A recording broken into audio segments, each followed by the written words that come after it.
Hey everybody, what's up and welcome back to today's video guys. And today guys, I'm going to go ahead and be showing you how to invert colors in Pixlr. This is a very simple thing to do guys, so make sure to watch this quick and easy video till the very end, follow my steps correctly so you can make sure that this works the same for you and that you can do this yourself. But yeah guys, let's get straight into it.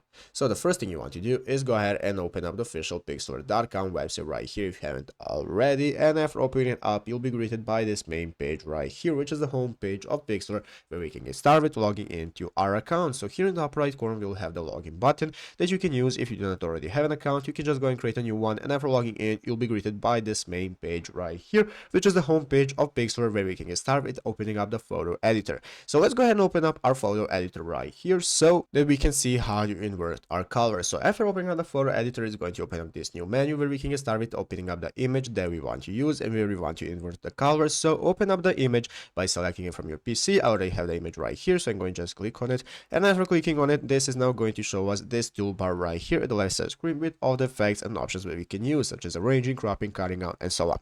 So basically guys, if you want to invert your colors, you will want to use one of the effects right here. Here we have the effects for adding different color effects that you can go ahead and find. So some of them may help you get your desired effect, but if you cannot find right here, then we can go into the filters or AI tools. That's also going to help you get your desired effect. But the best option you can do if you want to invert your colors is to go into adjust right here. So after we have gotten into adjust, as you can see, here is our color option where we can get started with setting our vibrance, our saturation, temperature, and so on until you get your desired effect for inverted colors.